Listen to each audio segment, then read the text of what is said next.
Bonjour à tous et à toutes, c'est Coralie de la chaîne Dis on joue. Je suis accompagnée aujourd'hui dans cette vidéo tant attendue du top de 2024 de Michael, mon chéri. Comment vas-tu? Ça va. Et vous-même? Mais ça va très bien. Bon, un petit peu en manque d'énergie là, mais ça va le faire. On va y arriver. À ton top, hein. Oui. S'il me donne de l'énergie, bah, voilà, si pas, je compte sur vous pour lui envoyer full énergie en commentaire de la vidéo. Le top de 2024, est-ce que c'est pas la vidéo qu'on attend le plus de faire chaque année? J'ai l'impression. Tout le monde me réclame. Tout le monde te réclame? Ça, je sais pas, mais... Donc là, on va classer chacun nos 10 jeux préférés de 2024. On ne connaît pas, comme d'habitude, hein, on ne connaît pas le top de l'autre. Ouais. Donc on verra... La discrétion la plus totale. C'est ça. Pourtant, il y a des petits papiers qui ont traîné, mais normalement, si on a été correct, on n'a pas été regarder les papiers, les listes des uns et des autres. Comme d'habitude, cette sélection, elle se base sur les jeux auxquels on a joué cette année, des jeux qui sont sortis cette année et en français. C'est très important parce que sinon, je peux vous dire qu'il y a certains jeux comme Ironwood, qui est là derrière moi, ou même, comment ça s'appelle encore ce jeu? Zenith, voilà, je ne retrouvais plus le nom.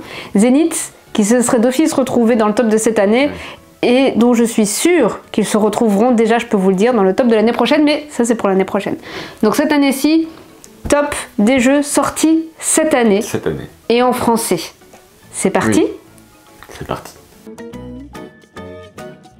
J'ai l'impression, on va voir, hein, j'ai l'impression qu'on va avoir un top vachement similaire. Ah bon? J'ai peur en fait qu'on ait exactement le même top. Non. À 2-3 jeux, enfin après tu vas me dire avec 10 jeux à 2-3 jeux près. Ouais, mais j'ai l'impression qu'on va avoir un pile, oui, je sais, mais j'ai l'impression qu'on va avoir un top qui sera vachement similaire, plus que les autres années. Bah, je te laisse commencer. Ok. À toi l'honneur. Alors le top 10 pour Mike. Ok. De toute façon, j'étais obligé de le classer 10e dans le sens où j'aurais pu le placer. C'était compliqué pour moi de les placer quand même. En tout cas, les 5 derniers, c'était moins évident que les 5 premiers. Ah oui, j'ai eu pareil. J'ai eu beaucoup de mal à classer de 5 à 10. Ouais. De 6 à 10, limite. Mais je veux dire, vous me direz. Pas de jugement. Ok. Mon 10e, c'est Pray Another Day. Ah. Parce que graphiquement, la ligne graphique, la ligne directrice de tout le jeu est vraiment chouette et elle sort beaucoup du lot de ce qu'on peut trouver aujourd'hui. C'est pas un top sur les plus beaux jeux de l'année, hein. Non, mais j'en viens. On va tous avoir les mêmes cartes en main. On a des animaux et en fait, c'est un peu la chaîne alimentaire. Donc vous allez avoir une carte qui récapitule quels animaux mangent lesquels. Donc par exemple l'ours il est tout en haut, donc il mange tout le monde, et tout en bas vous avez la petite souris qui se fait manger par tout le monde. Chaque tour, tout le monde va choisir une carte secrètement. Et puis on va passer en revue toute la chaîne alimentaire. Donc d'abord on va dire j'appelle l'ours. Et tous les joueurs qui ont joué un ours autour de la table doivent révéler cette carte. Et là il y a plusieurs situations. Soit il y a plusieurs personnes qui ont joué un ours. En fait dans ce cas-là, les prédateurs entre eux, on va dire s'annulent, ils se disputent pour leur proie, du coup on va dire que les proies partent et donc les ours ne mangent rien du tout. Ils sont éliminés? Non, ils sont pas éliminés. Ils sont pas éliminés justement. Tu restes en jeu, le joueur reste en jeu, c'est juste il va pas manger des cartes d'autres joueurs. Ou alors, il n'y a qu'une personne qui a joué un ours. Dans ce cas-là, la personne qui a joué son ours peut choisir quelle carte l'ours va manger. Et là, l'ours, comme il est tout en haut, il a le choix entre tous les animaux. Donc il va en choisir un et tous les joueurs, donc par exemple on va dire le lynx, tous les joueurs qui ont un lynx doivent révéler cette carte-là et sont éliminés de la manche en cours. Et en fait on va continuer comme ça, puis on va appeler les autres animaux, on va appeler le loup, on va voir, le loup va choisir ce qu'il mange, etc. etc. Le but c'est d'être le dernier en jeu, et si jamais il y a plusieurs personnes qui sont encore en jeu après un certain nombre de tours, on va regarder en fait les valeurs des cartes jouées. Ce qui fait que en fait l'ours, oui il va manger tout le monde, mais il a une très petite valeur, tandis que si vous jouez une souris, potentiellement vous pouvez vous faire manger par tout le monde, mais si personne ne vous choisit, vous allez remporter un max de points, et s'il y a plusieurs personnes qui sont encore en lice à la fin de la manche, eh bien vous êtes sûr de remporter la manche. Un petit côté bluff, je trouve, que j'aime beaucoup moi dans les jeux, j'aime bien les jeux de bluff souvent. Il y a surtout un côté, et il y a un côté guessing, tu dois essayer de deviner en fait. Il y a un côté stratégie personnel qui est cool. Pour l'expliquer, c'est compliqué parce que c'est très simple. Oui, c'est ça.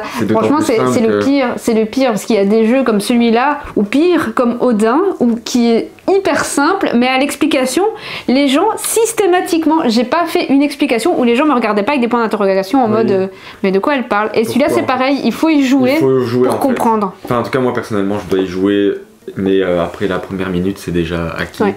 De A à Z, jeu de table, jeu de pique-nique, tout ce que vous voulez en famille aussi, c'est très facile.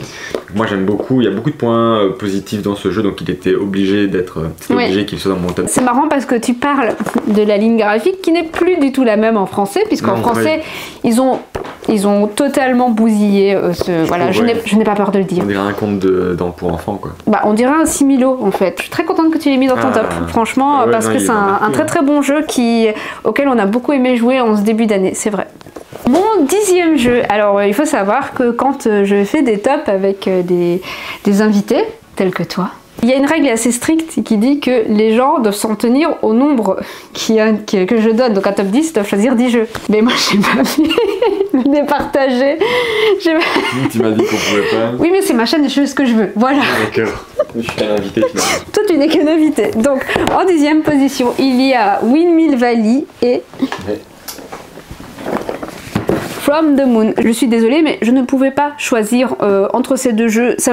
Franchement, ça me crevait le cœur d'en éliminer un. Ça fait des jours que je me dis lequel je garde, lequel je mets de côté. Et en fait, j'y arrivais pas. Donc, je me suis dit, tant pis, c'est ma chaîne, je fais ce que je veux. J'en mets 2. Voilà. Je vais respecter, sinon on va me virer. Donc, je vais commencer par From the Moon. From the Moon, c'est un jeu de construction de moteur, un jeu de gestion de ressources et de placement d'ouvriers. Ah oui, j'adore ça.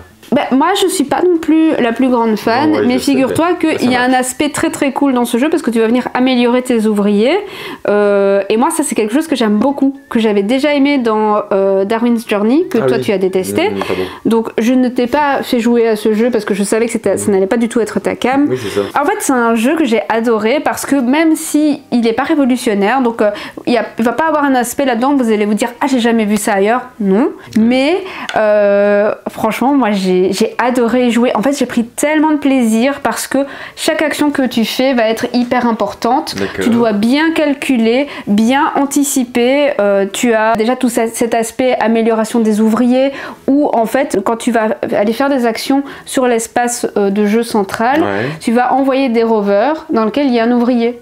Et en fait, au fur et à mesure de la partie, tu vas venir mettre d'autres ouvriers dans ton rover, ce qui fait que tu vas pouvoir faire plus d'actions. Et les ouvriers, ils ont un petit sac à dos dans lequel tu vas pouvoir mettre une petite languette, ce qui fait que tu vas pouvoir débloquer une action que tu peux pas débloquer tant qu'ils ont pas ça. Tant qu'ils ont pas la petite languette. L'ordre dans lequel tu vas faire tes actions est hyper important parce qu'en plus de ça, il y a des objectifs communs. Donc c'est ça que je suis perdu dans les jeux. Non, toi, ce sera pas du tout ton truc. Je t'y ai pas fait jouer d'ailleurs parce que je savais que c'était peine perdue, mais franchement, j'ai tellement adoré ce jeu et franchement après mes parties à chaque fois j'étais là ah mais qu'est-ce que j'aime bien et quand j'y joue je l'ai toujours dans un coin de ma tête après donc voilà je pouvais pas ne pas en parler parce que ça a vraiment marqué en fait mon début d'année From the Moon. Donc voilà. Jeu numéro 10, partie 1. Jeu numéro 10, partie 2, bah Windmill Valley, bien évidemment, auquel tu n'as pas joué non plus. Nope, j'ai pas osé, je crois. Bah déjà, il y a beaucoup de combos dans Windmill Valley, donc je suis pas sûre que ça t'aurait plu tant que ça. Moi, c'est un aspect que j'adore. Je sais que toi, t'es un peu moins fan des combos dans les jeux, d'une action qui entraîne une autre, qui fait que ça entraîne une autre, etc.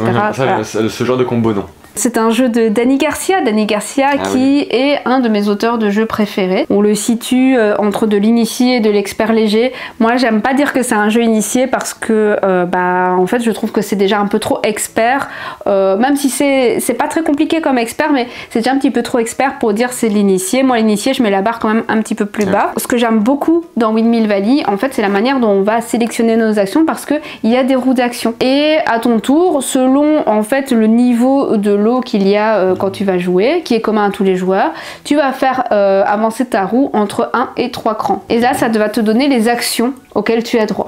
Mais les roues, tu vas pouvoir les améliorer. Et si tu as bien amélioré, au lieu de choisir l'action d'une des deux roues, tu vas même pouvoir faire les deux. Puis il y a de l'amélioration de plateau personnel, tu vas aller chercher des cartes qui peuvent s'utiliser de plusieurs façons. Il y a des interactions entre ton plateau personnel et le plateau central. C'est très facile à prendre en main pour un jeu expert, mais il y aura quand même des choix intéressants et ça, je trouve que en fait ça donne des sensations qui sont vraiment très chouettes et très satisfaisantes quand on arrive à faire des combos voilà, des combos qui sont comment dire des combos qui sont fructueux.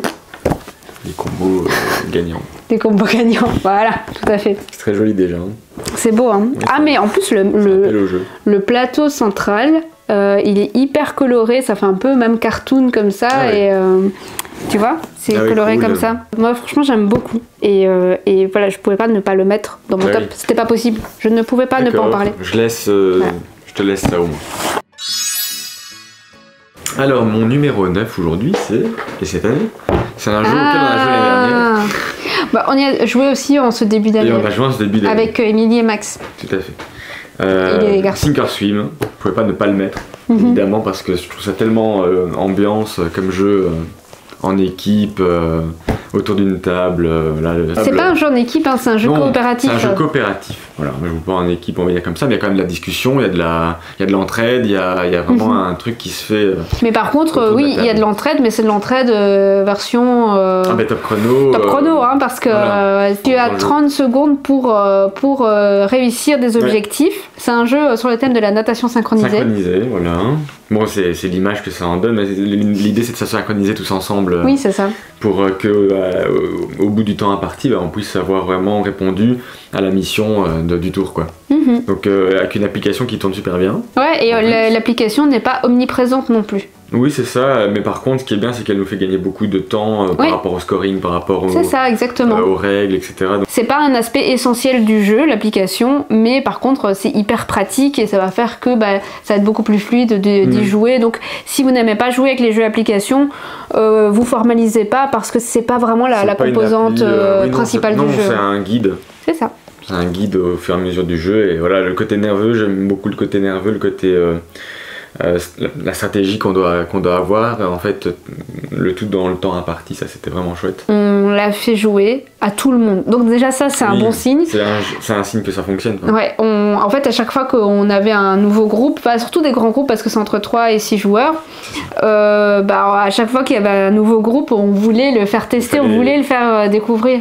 C'est ça. Le 9ème, je trouve ça très bien pour lui. Ah ouais, mais j'étais sûre qu'il se retrouverait dans ton top. Ouais. Alors mon numéro 9, c'est un jeu de cartes. C'est un jeu, je pense, c'est le jeu auquel on a le plus... Odin. C'est Odin. Celui-là, on l'a vraiment poncé. C'est le jeu. Je pense que c'est le jeu auquel on a le plus joué cette année. Et je peux pas vous le dire avec exactitude parce que je rentrais mes parties sur MyLudo. Très sagement jusqu'au mois de septembre, puis il y a eu le festival de Vichy et je sais pas, là j'ai complètement perdu le fil et à un moment c'était perdu, c'était fini, donc objectif raté sur MyLudo, je vous le dis. En tout cas, je le sais de mémoire que c'est un des jeux auxquels on a le plus joué cette année. C'est le jeu le plus joué. C'est un petit jeu de défausse, le but est donc de ne plus avoir de cartes en main. À votre tour, vous allez jouer une ou plusieurs cartes. Vous ne pouvez jouer que le même nombre de cartes qu'il y a déjà au centre de la table ou une carte en plus. Et si vous jouez plusieurs cartes, elles doivent être soit de la même couleur, soit de la même valeur. Et le petit twist dans l'histoire, c'est que vous êtes obligé de reprendre une des cartes qui était déjà au centre de la table avant que vous jouiez vos cartes. Donc il faut bien réfléchir à quelle carte je joue, quelle carte je reprends, parce que potentiellement la carte que je reprends, elle va m'handicaper parce qu'elle ira avec aucune famille. Donc voilà, il faut être malin. C'est un jeu, j'ai mis longtemps avant de gagner une partie. Tu gagnais tout. Là, dernièrement, j'ai gagné. Mais j'ai mis longtemps. Franchement, je ne faisais que perdre. C'est pour ça qu'il est qu'en numéro 9. Non, je rigole, c'est pas pour ça. Ça ne rentre pas dans... tu mets des petits jeux dans ton top, donc... Mais je te dis, moi, ce top de cette année, c'est pas un top normal. Ce n'est pas un top normal. Donc, il y a plein de petits jeux. Il y a plein de jeux coop. Ce n'est plus dit on joue. Non, je ne sais pas, je ne comprends pas. Et pourtant, vraiment, j'ai vraiment fait ce top avec le cœur, avec vraiment le critère, c'est le plaisir en fait que j'ai eu à y jouer. C'est pas. Alors il est fiable. Oui, mais bon voilà, soit. Cette année-ci n'est pas représentative de mon profil de joueuse, mais c'est quand même mon top, voilà, de 2024. C'est un vrai top. On peut dire qu'on y a joué principalement à partir de 3 joueurs. Hein. On n'y joue pas à 2. Non, à 2, non. Il peut se jouer à 2, mais c'est vrai que... C'est quand même un jeu d'ambiance, et puis il y a de gens, il n'y a plus d'ambiance. Ouais, jeu d'ambiance, je sais pas, mais... Bon, on y a joué à 6, c'était bien. À 6, oui. ça a très bien fonctionné. Oui, ça a très bien fonctionné. Je trouvais que ça fonctionnait d'ailleurs vraiment bien à 6 par rapport à 2 ou 3. Oh non, je suis pas d'accord à 3. Tu te souviens quand on y a joué avec Julia, c'était cool. Oui, 3 c'est top. Oui, on s'amuse déjà en fait, ce qui est bien. Mais vraiment, on continue de s'amuser à 6 quoi. C'est ça. Voilà. Je comprends. Oda. C'est un jeu auquel que tu m'as fait découvrir vraiment dernièrement. Oh. Ouais. Je pense que je sais c'est quoi. C'est The Gang. Yes. The Gang. Et franchement, si je le mets en 8, c'est parce que il m'a vraiment hypé ces 2 dernières semaines quoi. Ouais. Vraiment. Donc The Gang, c'est un jeu un petit peu tiré du poker, hein. C'est ça. En coopératif. C'est ça, c'est du poker mais coopératif. Ouais, attention. Je dirais. Au début d'une manche, chacun va recevoir 2 cartes. Et sur base de ces 2 cartes-là, que vous ne montrez pas aux autres bien sûr, tout le monde simultanément va aller prendre des jetons de poker qui vont de 1 à le nombre de joueurs que vous êtes. Donc là, en étant à 3 par exemple, les valeurs des jetons de poker vont de 1 à 3. Et donc vous prenez le jeton qui correspond à la main de cartes que vous avez. Donc si vous avez un 2 et un 3, c'est naze, vous prenez le jeton avec la valeur numéro 1. Sauf que vous ne connaissez pas les valeurs des autres autour de la table. Et donc peut-être que quelqu'un va vouloir aussi le 1. Oui. Et là c'est vraiment un jeu de regard et de non, je t'assure, c'est moi. Parce qu'on peut pas communiquer en plus sur les cartes qu'on a, bien évidemment, sinon ça serait trop facile. Et on peut même aller piquer les jetons chez les voisins. C'est ça qui est drôle, c'est que tu peux dire non. Alors ça, ce jeton-là, non, c'est pas pour toi, c'est pour moi, je t'assure. Je t'assure que c'est pour moi. Ensuite, il y aura la manche numéro 2 où on va dévoiler 3 cartes. Là encore, on va reprendre un nouveau jeton d'une autre couleur. Et on va continuer comme ça jusqu'à ce qu'il y ait 5 cartes au centre de la table. Et nous, on a toujours nos 2 cartes en main, qui sont toujours les mêmes depuis le début de la manche, bien sûr. Et là, la dernière manche, c'est là où on va vraiment regarder les valeurs des jetons. C'est là où ça va vraiment compter. Et chacun doit faire la meilleure main possible de 5 cartes entre les 2 qu'on a dans sa main et les 5 qu'il y a au centre de la table. Et là, en fait, quand tout le monde a pris ses jetons, eh bien, on va révéler nos mains dans l'ordre croissant des jetons, en espérant que, on est vraiment bien dans l'ordre en fait des valeurs des mains de cartes au poker. Et ce qui est très cool aussi, c'est que ça c'est le jeu de base, et puis après il y a un mode avancé où quand on perd, on a une carte spécialiste qui va venir nous donner un petit avantage pour la manche d'après, et au contraire quand on gagne, après on a une carte challenge qui va nous mettre un petit challenge supplémentaire qui va rendre la manche suivante plus dure. C'est un petit jeu aussi, les parties elles font quoi, 20-25 minutes ouais, c'est ça. Ouais. Et on peut jouer, on a joué à 6, donc voilà, de 3 à 6 joueurs, donc on a joué à 6, c'était franchement top. Il y a une difficulté, plus on est, plus c'est difficile. Plus vous allez être de joueurs à ce jeu, plus ça va être difficile, mais c'est aussi ça qui fait le sel du jeu, parce que quand vous réussissez à 6, alors je vous raconte pas la satisfaction. Ouais, c'est franchement incroyable. À 3, c'était vraiment fun, et c'était très challenging à 6. La mécanique du jeu est très simple. Ouais. Je connais pas le poker de base et ça m'a appris plein de choses sur le poker. Ça t'a pas appris à bluffer parce qu'il n'y a pas de bluff comme c'est du coop, il n'y a pas de bluff. Oui, non, voilà. T'as appris les combinaisons de poker. Par là, j'entends que je pensais pas aimer un jeu lié au poker. Et pourtant, il se retrouve dans ton top de l'année. Ouais. Il est 8 parce qu'il est vraiment, challengeant, il appelle vraiment au jeu et à la rigolade aussi en fait. Ouais, c'est vrai. On est vraiment... on peut crier à table parce qu'à une carte près on s'est loupé, à un chiffre. Et donc il y a des trucs qui m'ont vraiment plu dans ce jeu. C'est vrai qu'on a bien rigolé. Très cool. Ouais. Mon numéro 8 à moi. Oh, Rebelle Princesse. Oh, tu joues tellement bien la surprise parce qu'il y a un petit raté. Personne n'y a cru une seule seconde. Rebelle Princesse, pourquoi? Parce que c'est un jeu auquel on a adoré jouer. Aussi petit jeu de cartes, encore une fois, et pire que tout, jeu de pli.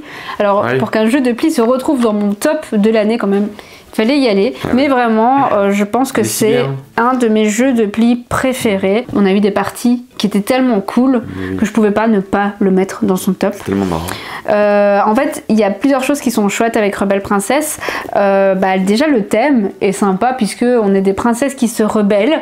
Et donc, on ne veut surtout pas avoir de demande en mariage. Et la personne qui va rater, en fait, c'est celle qui va avoir le plus de princes dans ses plis. Et le pire que tout, la personne qui aura la grenouille. Parce que la grenouille, c'est le prince vicieux qui se cache. Et celle-là rapporte encore plus de points. Le but est d'avoir le moins de points possible. Vous l'avez compris. Il y a d'autres choses qui sont chouettes aussi. La première chose, bon, ça c'est assez classique, mais c'est le fait de pouvoir filer des cartes à ses voisins. Oui.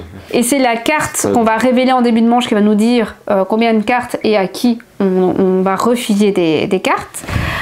Donc ça c'est cool, mais c'est assez classique. Mais ce qui est très très bien aussi, c'est que chaque carte manche va nous donner une façon différente de jouer.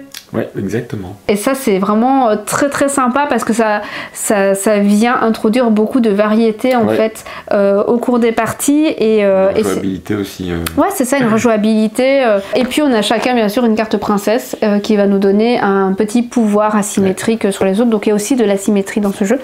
Voilà. Très complet. Hein. Très très chouette. Et encore un petit jeu de cartes qui se retrouve dans ce top, mais bon voilà. Sera-t-il dans le mien? Ouh, il y a des chances. Je suis pas très expert quoi. Hein. Et en fait, ce jeu-là, il m'a... Mais non. Ça, j'y croyais pas qu'il serait dans ton top. Génial. 2 pommes, 3 pains. Ouais. Ah non, il fallait que je le mette. En fait, c'est un des jeux les plus fun de la liste pour moi. Avec Thinkorswim, parce que Thinkorswim est quand même super fun. Mais pour moi, il est encore plus. Ok. Il est encore plus fandard, encore plus familial, encore plus entre potes, encore plus... Donc pour rigoler, pour voir la réaction de ses copains, en tout cas de sa famille, de ceux qui sont à table avec soi, c'est vraiment le jeu qu'il faut avoir et qui est super portatif, qui est évolutif. Il y a des trucs annexes quand même avec ah oui, tu peux en fait, tu choisis les cartes avec certains pouvoirs que tu peux mettre en jeu ou non. Le fait que ce soit un jeu de rapidité, ça fait la différence. Il faut très vite dire ce qu'on voit. Hein, si on voit des pommes, si on voit des pains, si on voit 2 pommes, si on voit une pomme, 2 pains, si on voit... Et du coup, il y a tellement c'est tellement efficace en fait comme réflexion simple que ça avait son... Ouais, mais c'est vrai que c'est hyper fun et puis ça se prend en main en 10 secondes puisqu'il faut juste compter le nombre de pommes et le nombre de pains. Qu'il y a sur les cartes qui sont révélées au centre de la table. Et puis il y a des petits pouvoirs. Donc par exemple, si il y a certaines cartes, c'est du pain rassis. Et il faut faire... Voilà, du pain au lait, le petit pain mexicain. Donc voilà, et donc il y a plein de trucs comme ça qui sont hyper sympas. C'est vrai que c'était très très très fun. On s'est beaucoup amusé avec ce jeu. Ouais. J'ai mis pour le fun. Achetez-le. Mon numéro 7. Lequel Tu ne peux pas le connaître parce que tu n'y as pas joué. Malheureusement, j'ai pas eu l'occasion de t'y faire jouer. Alors comment c'est un jeu que j'ai vraiment beaucoup aimé et qui potentiellement aussi, je pense, pourrait te plaire. Mais par manque de temps, voilà, je n'ai pas pu t'y faire jouer. Et ce jeu, c'est AI 100% Human. Alors une thématique qui fait pas forcément rêver. Non.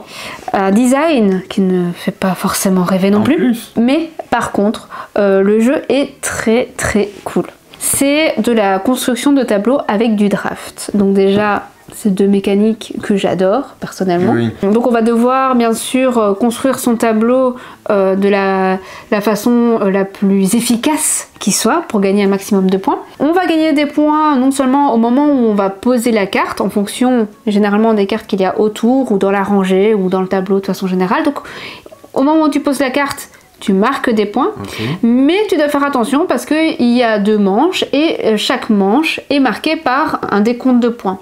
Il y a un objectif de fin de manche. Donc au moment où tu mets ta carte dans la partie, tu dois non seulement regarder où tu vas la mettre pour scorer les points de ta carte, mais tu dois pas perdre de vue l'objectif de fin de manche, parce que si tu la places pas bien par rapport à l'objectif, tu n'auras pas les points de l'objectif et les objectifs te rapportent pas mal de points aussi. Et tu as aussi un objectif personnel de fin de partie qui est celui de ton intelligence artificielle. Donc déjà ça, voilà, il faut vraiment bien optimiser.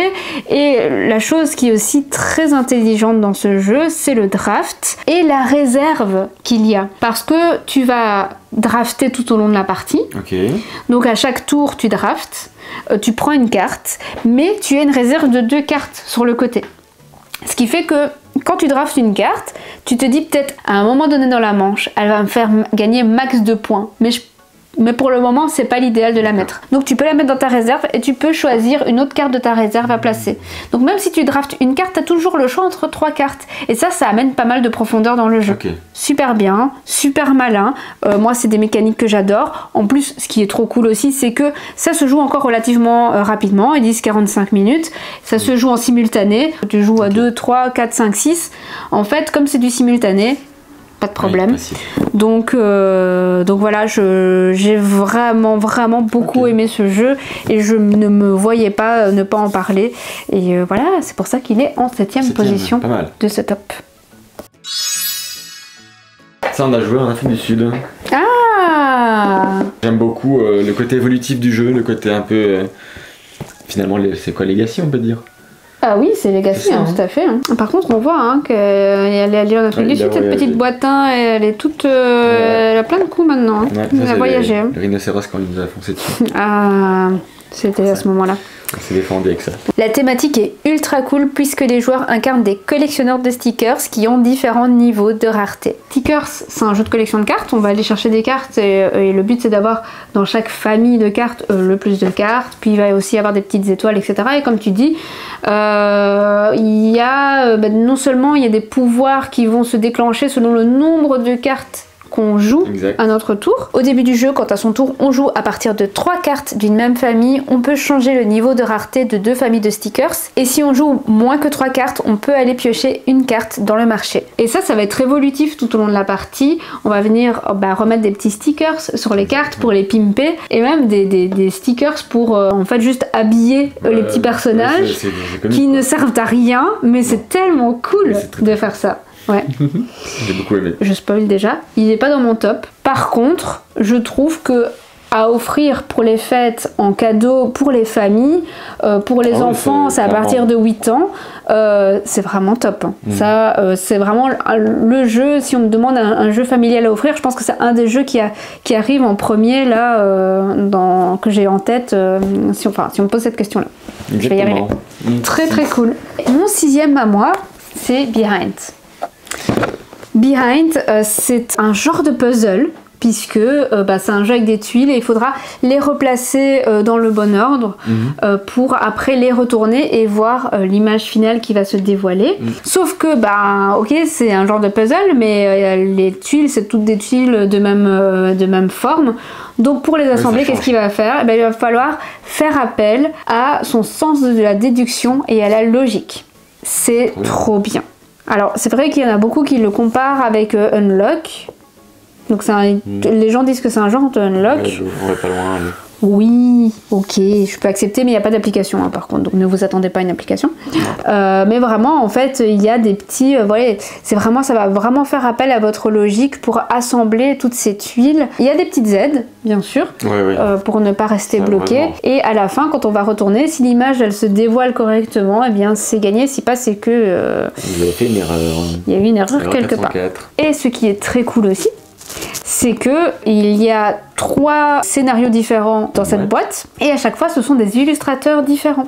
Donc il y a Pierrot, il y a Martin Wittberg et il y a Maud Chalmel qui ont chacune illustré un des scénarios. Les 3 scénarios sont complètement différents. Et moi, j'ai vraiment préféré le 3e parce que c'était le plus challengeant, c'était le plus dur. Et on s'en est bien sorti. Et on s'en est bien sorti. Et quand on a commencé à comprendre comment il fallait faire, j'ai tellement eu un sentiment de satisfaction. Mais vraiment, j'étais bien.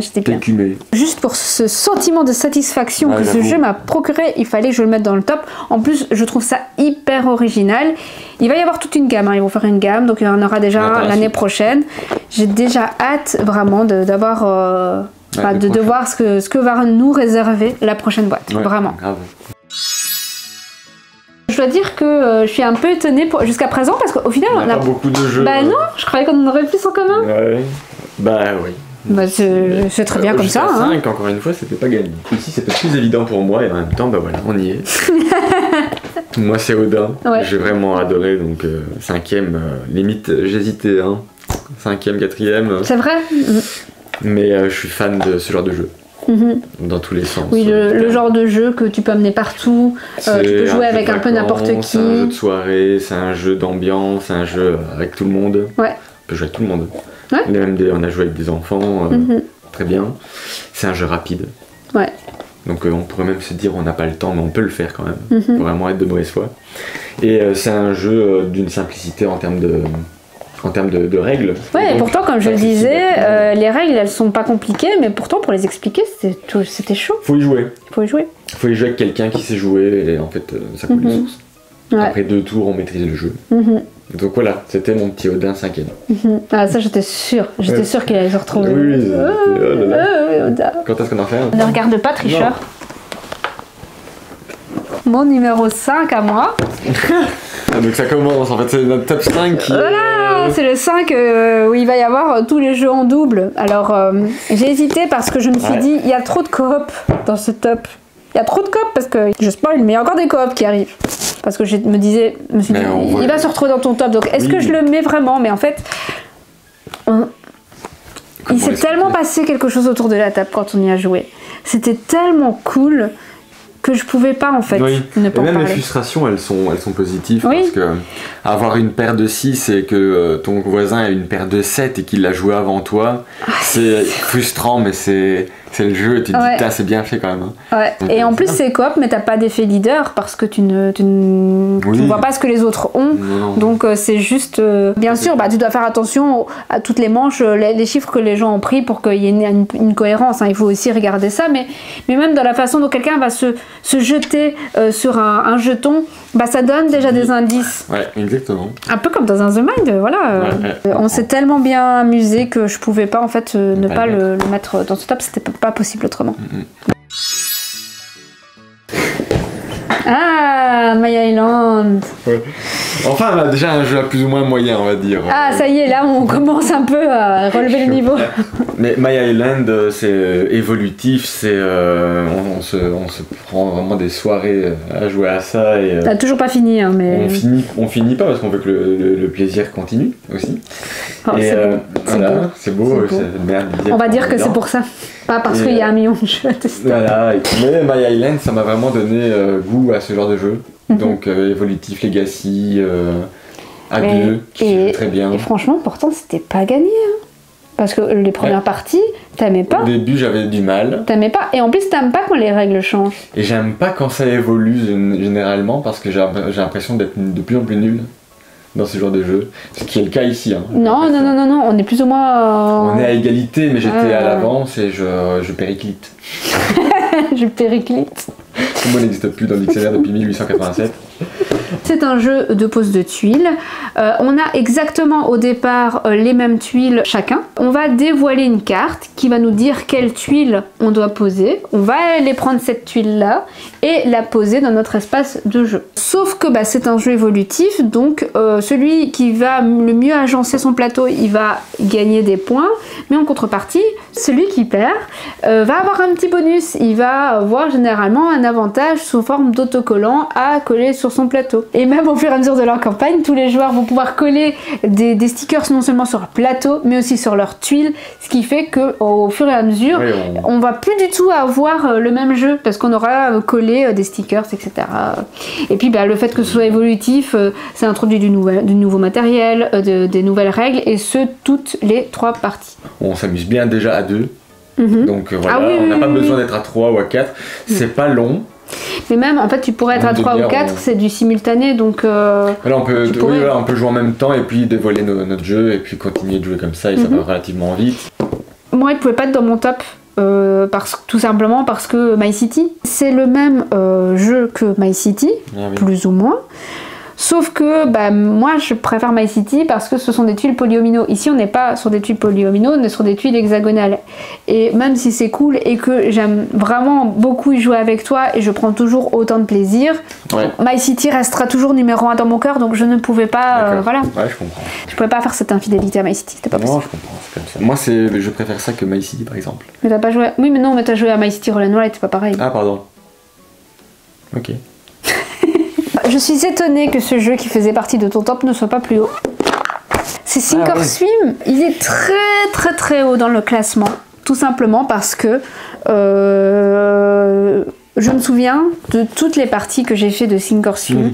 J'ai voulu absolument le faire découvrir à tout le monde, tout simplement parce qu'à chaque fois, on a passé des moments incroyables autour de la table. Et c'est pour ça qu'il est aussi haut dans le classement. Je sais, je comprends. Voilà. Je comprends, il est trop bien. Il est trop bien. Et en plus de ça, on l'a pas mentionné, mais voilà, je gardais quelques petites infos pour quand il y aurait mon temps de parole. Genre je prends tout le temps de parole. Tu ne fais que ça. C'est que y a des scénarios. Oui. Il y a des scénarios qui font que le jeu ne sera pas le même, les objectifs seront pas les mêmes d'un scénario à l'autre, et en plus de ça, au sein du même scénario, parce que nous, bien évidemment, on le fait découvrir tout le temps à des gens différents, donc on fait toujours le même, mais c'est pas grave, on s'amuse quand même, hein, même si on n'a pas été dans tous les scénarios, on s'amuse quand même avec le premier scénario.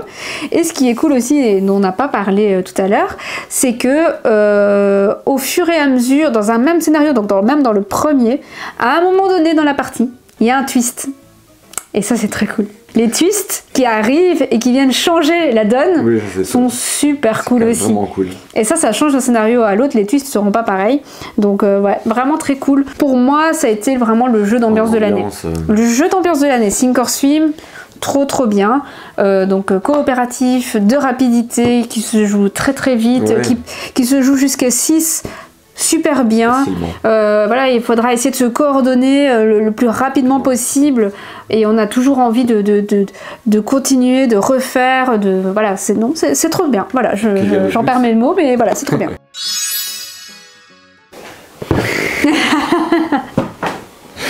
Rebelle Princesse, c'était un coup de cœur. Ah oui, mais c'est vrai qu'il est super haut dans ton top du coup. Ouais, troisième. En fait, c'était Odin que j'ai mis 5ème, ou Rebelle Princesse à la place 3. Mais il fait Kazem Island, donc que j'aime presque autant que ça, tu vois ce que je veux dire. Ah ouais, d'accord. Et donc je l'ai mis quand même 3, parce que les combinaisons, le principe du jeu, d'avoir le moindre prince, et le côté un petit peu... La variété. Le fait que chaque manche va être différente, et tu sais pas jamais. Et tu sais pas à l'avance, parce que tu révèles au début de la manche, tu révèles la carte qui te dit comment tu vas jouer, quel changement en fait dans le jeu ça va introduire. Ouais, j'ai beaucoup aimé jouer en groupe, plus on était de fous, plus on riait. Ouais. Et en plus, le jeu est très beau aussi. Hein. Ça fait partie de la gamme Biseau de Gigamic, la petite gamme tiroir. Très cool. Et alors là, je sais pas si on va le voir, mais c'est tout en relief déjà la boîte, c'est super joli. Et même je pense que c'est même ici, regardez, même à l'intérieur du tiroir, il y a déjà un dessin. Oui, c'est incroyable. Hein. C'est fou, hein. Très belle illustration. Il y a vraiment un petit détail comme ça. Le jeu est complet, quoi. Il est... Entre l'ambiance, la mécanique et le fun. Portatif, petit, on prend ça. Moi je valide, elle était aussi dans mon top. Le numéro 3, Bombbusters, jeu coopératif, encore une fois. Quoi? J'ai oublié. Ah oui, ça, j'ai deviné tout de suite à ta tête. J'ai oublié. Alors non, mais allez, celui-là, il devait être dans ton top, enfin. J'ai oublié. C'est pas grave, on va en parler. On va en parler à deux. Ça va bien se passer. J'ai kiffé, mais j'ai oublié. Bombbusters, évidemment, enfin, je veux dire, c'est logique qu'il se retrouve dans ce top. C'est super joli. C'est un jeu coopératif, encore une fois, encore un. C'est un jeu coopératif de déduction, dans lequel on incarne tous des mineurs qui devront désamorcer une bombe. Comment est-ce qu'on va désamorcer la bombe? En coupant des fils de valeurs identiques, donc des paires de fils de valeurs identiques autour de la table. Vous devez aller désigner un fil chez un adversaire et dire je pense que ce fil-là, parce que vous ne voyez pas la valeur, je pense que là tu as un 11. Il faut aussi avoir cette valeur-là chez soi. Si c'est bon, la personne révèle son fil et nous-mêmes aussi on va révéler ce fil-là. Si c'est pas bon, eh bien on a une petite jauge de désamorçage. La jauge va avancer de 1 et bien sûr à un moment donné si elle arrive au niveau de la tête de mort c'est perdu. L'autre façon de perdre c'est si on désigne le fil rouge directement, là la bombe elle explose. Pur jeu de déduction. Tout à fait. Il faudra essayer de deviner selon la façon dont jouent les autres joueurs et l'indice, parce qu'on a droit à donner un indice. En fonction de cet indice-là et en fonction de la façon dont les autres vont jouer, eh bien on doit déduire les valeurs que les joueurs ont. C'est un jeu évolutif. Donc toutes les parties, on va jouer une mission différente. Il y a aussi des boîtes qu'il faudra ouvrir avec du nouveau matériel. Il y a 66 missions, donc vraiment... c'est incroyable. Vraiment, je veux dire, vous pouvez y jouer des heures et des heures, surtout qu'une mission, vous n'allez pas forcément la gagner du premier coup, vous allez avoir envie de la refaire avant de passer à la mission suivante. Vous pouvez jouer aux missions dans n'importe quel ordre, c'est pas parce que vous avez joué une mission que vous pouvez pas y revenir, puisque c'est que de la déduction. Nous, on y joue à deux, c'est pas forcément la configuration qui est la meilleure, puisque c'est beaucoup plus facile à deux. Si vous y jouez à beaucoup plus de joueurs, forcément, la difficulté augmente et c'est là que le jeu a un peu plus de sens. Mais nous, vraiment, on aime bien jouer à deux quand même. C'est top. Donc si vous aimez bien les jeux coopératifs, vous allez devoir déduire des choses. Franchement, c'est vraiment un jeu à ne pas rater cette année. Attention, c'est pas un jeu d'ambiance, il faut être concentré. Donc si vous êtes en mode pump it up, ça ne va pas le faire parce qu'il faut vraiment être quand même concentré. Le verre de rosé, c'est après. C'est ça. Donc voilà. Est-ce que tu as quelque chose à rajouter comme tu n'en parleras pas? Non, j'en parlerai pas, mais tu as tout dit, je pense. Ouais. Oui, je l'ai aimé pour toutes ces raisons. Ça, c'est sûr. Ok, très bien. Attention. Alors, celui-là, tu ne peux pas le mettre debout, sinon tout va valser à l'intérieur, tu ne peux pas, tu le laisses là. C'est Art Society, regardez, hop, voilà, on vous le montre comme ça, hop, comme ça à la limite. Bon, regardez les volumes. Mais on ne le met pas debout. Ah oui, non, parce que sinon tout va valser à l'intérieur, c'est un enfer. Donc Art Society, c'est mon numéro 2 pour toutes des raisons évidentes. Peut-être que c'est aussi ton numéro 2, on verra, on le saura très vite. Mais comment ne pas aimer ce jeu quand on est graphiste déjà? On doit avoir sa propre galerie d'art, on doit acheter un petit peu comme si on était comme des serre-priseurs. Ouais, c'est ça, il y a un système d'enchères. On doit acheter par enchère des tableaux qui nous intéressent et qu'on veut voir sur notre tableau à la maison, sur notre mur à la maison. Donc chacun a son plateau personnel, chacun a son mur et chacun a son jeu d'enchères. Donc ce sont des petits palets ronds comme ça avec des chiffres de 1 à 20. Chacun son tour, on va prendre des tuiles qui ont des tailles et des formes différentes, avec des contours différents. Et on va les prendre dans l'ordre des valeurs d'enchères. Donc si tu as mis un 20 et que moi j'ai joué un 4, c'est toi qui vas choisir avant moi parce que ta valeur d'enchère est plus élevée. Par contre, ça veut dire aussi que ton 20, tu vas plus pouvoir l'utiliser pour le reste de la partie. C'est ça. Donc il faut être stratégique quand même pour dire voilà, ici j'ai vraiment besoin de cette tuile ou cette tuile. Du coup c'est là que c'est intéressant, c'est là qu'il y a de l'interaction et vous constituez comme ça au fur et à mesure votre mur et de là il y a plein de règles à savoir, notamment des règles de placement à savoir. Et là, je te laisse même un petit peu en parler. Oui, bien sûr, les règles de placement, on ne peut pas mettre deux tuiles qui appartiennent, donc deux cadres qui appartiennent au même genre, donc qui ont la même couleur les uns à côté des autres. Et si jamais on met des cadres, donc là, le contour, le cadre vraiment, qui sont les mêmes les uns à côté des autres, et bien là, par contre, on va avoir un bonus. Ouais, donc de bon goût. C'est ça. C'est ça. Non, pas de bon goût. Tu fais une faute de goût si tu mets deux couleurs l'une à côté de l'autre, mais t'as pas forcément bon goût parce quand que tu mettais deux cadres identiques. J'avais ce souvenir. Tu inventes là. Et aussi, ce qu'il faut dire, c'est que le cadre qui n'est choisi par personne va aller au musée, va être exposé, ce qui fait que le genre, donc la couleur de ce cadre-là, va augmenter puisqu'il est exposé au musée et que les gens le regardent. Donc il y a aussi tout un intérêt entre, ok, j'ai besoin de cette tuile-là, donc je vais la mettre, mais quelle tuile je vais laisser au centre de la table, au musée? Parce que cette tuile-là va faire monter la cote de popularité de ce genre-là. Et ça a un impact sur le scoring en fin de partie. Ce qui est très cool, c'est qu'il y a plein de cadres en fait connus, mais qui sont un peu détournés. Voilà, j'en ai. Mouche, Klimt, il y a de tout. C'est hyper chouette, et c'est vrai que il n'est pas révolutionnaire, pose de tuiles et enchères. C'est pas révolutionnaire, mais ça fonctionne super bien. Il est très très agréable à jouer. Très simple, très familial. C'est de l'enchère, donc vous pourriez vous dire à deux ça va être naze, et en fait pas du tout, parce que du coup vous allez faire beaucoup plus attention aux chiffres qui ont déjà été joués par l'autre, et vous allez plus jouer avec ça. Donc en fait à deux, il manque vraiment pas d'intérêt non plus, et voilà, donc ne vous dites pas c'est de l'enchère, moi je joue à deux donc ça va pas aller, parce que vous risqueriez d'être surpris de comment ça peut bien quand même fonctionner à deux joueurs. Tout à fait, il faut tester. J'étais sûre qu'il allait dans ton top, j'étais sûre. Moi aussi. De quoi? Vu qu'il est dans ton top, tu peux le laisser. Mais non. Mon numéro 2, c'est Kutnaora. Bien sûr. Ah, j'ai pas joué. Kutnaora, bah bien sûr qu'il est en numéro 2. C'est mon jeu expert préféré de l'année. C'est en référence à la ville tchèque de Kutnaora, qui était célèbre en fait pour ses mines d'argent. Le jeu est basé sur cette thématique. Il y a plein de choses qui sont intéressantes. Déjà, il faut savoir que c'est un jeu sur l'économie. Donc en fait, quand tu vas construire par exemple un boucher, si tu en construis un deuxième, tu vas avoir la valeur en fait du jambon qui va diminuer parce qu'il y a beaucoup d'offres.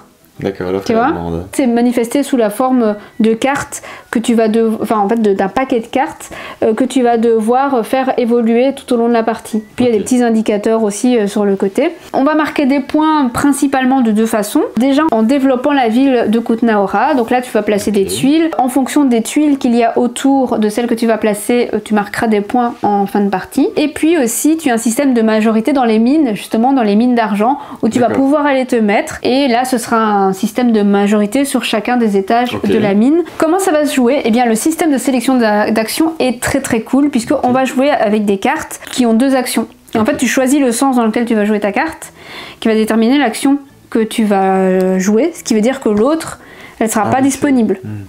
Mais ça veut dire aussi que tu dois bien anticiper les actions que tu vas faire, parce que potentiellement il y a une action que en fait tu pourras plus faire à un moment donné dans la manche, parce qu'elle sera en dessous d'actions que tu as déjà joué. Parce que les cartes ont deux côtés. Ah, d'accord. Voilà. Ok, cool. Donc il faut faire bien attention à ça. Vraiment, quand j'y ai joué, je me suis dit, ah mais... Ouais. Oh là là, mais la satisfaction de jouer à ce jeu, d'un jeu qui reste assez épuré quand même, qui est fluide au niveau des règles, mais avec toute cette belle profondeur de jeu, cette mécanique originale de l'économie déjà, mais aussi du système de sélection d'action. Vraiment, c'est pour moi un jeu expert auquel j'ai joué cette année, il n'y avait vraiment pas mieux. Donc c'est pour ça que forcément, il se retrouve en deuxième position du top. On passe au numéro 1 et je me dis qu'on a le même. Numéro 1. Ah bon? Oui. Ok, on a 3, on dit le nom.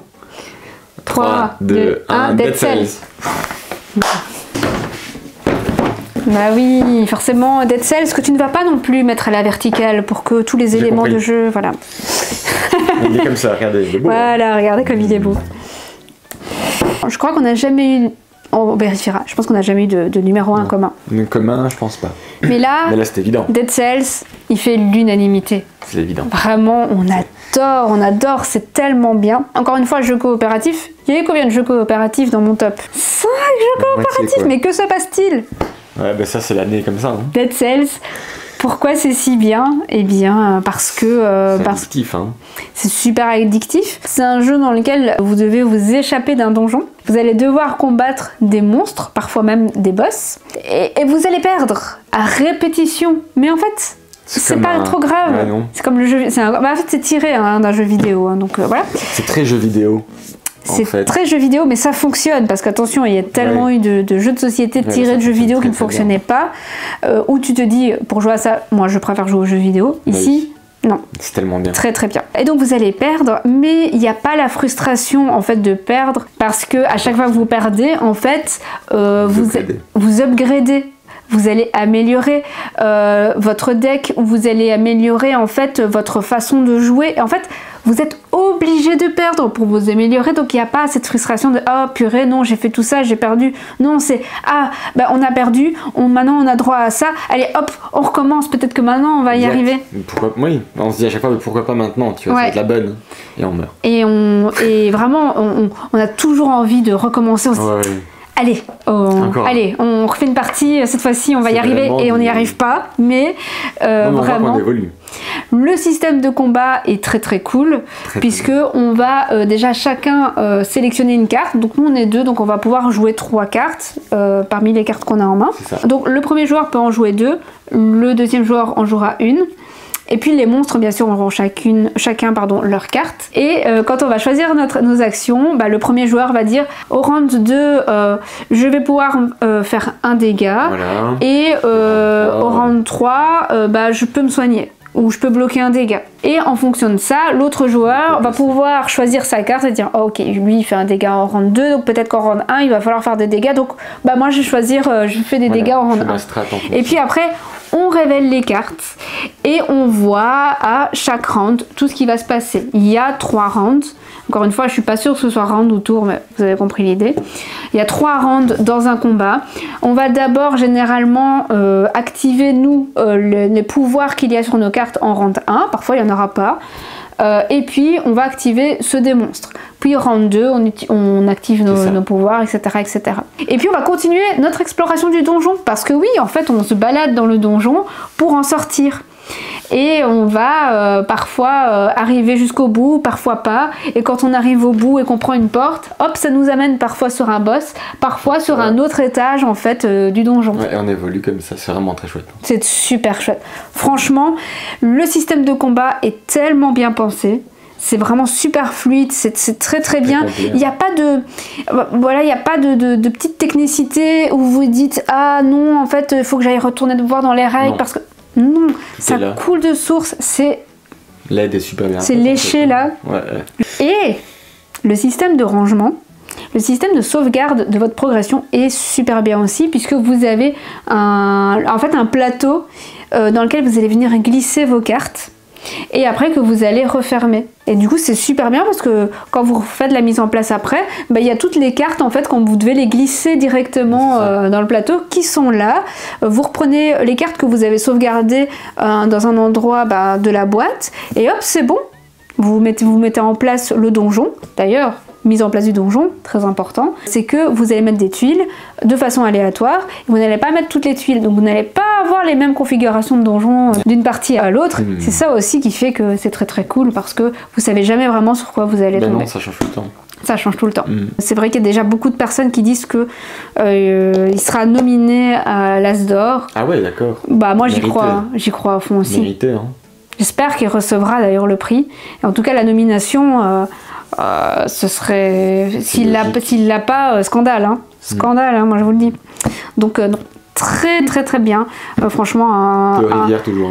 Bah, non, il n'est pas tout seul Théo, hein. Théo il est avec Antoine Boza, avec Corentin Lebras et Ludovic Maublanc. Si vous aimez les jeux coopératifs du style Iron Zent par exemple, oui, tellement. Faut pas rater ce jeu. Faut pas rater ce jeu. Et si vous voulez faire un beau cadeau à quelqu'un qui aime les jeux pour Noël, parce que ça a quand même un prix, je pense que c'est à 80 € ou quelque chose comme ça. Mais si vous voulez faire un beau cadeau, c'est un jeu cadeau. Alors ça peut que ravir les joueurs, je vous le dis. Voilà. Tout à fait. Trop content qu'on ait le même. C'est trop bien, c'est incroyable. On a parlé plus sur les autres jeux et au moins ça tarde plus sur le. Voilà, c'est ça. C'était donc notre top de 2024. Yes. Finalement, il y a eu un petit peu moins de jeux en commun que ce que je pensais. Je croyais qu'il allait y avoir Behind quand même dans ton top, je veux dire. Je pensais qu'il y aurait Art Society dans le tien. Ouais, c'est comme ça. C'est vrai qu'en plus on y a tellement joué à Art Society, mais il faut faire des choix, c'est dur, vous savez, hein, de choisir 10 jeux, même 11 jeux, c'est très difficile. J'avais un top 12, mais ça va. Voilà. Dites-nous en commentaire de quel top vous rapprochez le plus entre le mien et celui de Michael. J'espère que la vidéo vous a plu. Voilà, n'hésitez pas aussi à nous dire en commentaire non seulement de quel top vous vous rapprochez le plus entre nos deux tops, mais aussi dites-nous quel était le jeu qui vous a marqué cette année. Voilà, dites-moi tout ça en commentaire. Et si vous voulez soutenir la chaîne, n'hésitez pas à liker, à la partager, à vous abonner, bien évidemment. Nous, on vous souhaite de bonnes fêtes de fin d'année, tout à fait. Un joyeux Noël et une bonne année déjà, je pense qu'on peut le dire dès à présent. Voilà. Et moi, je vous dis à très vite pour la prochaine vidéo. Salut!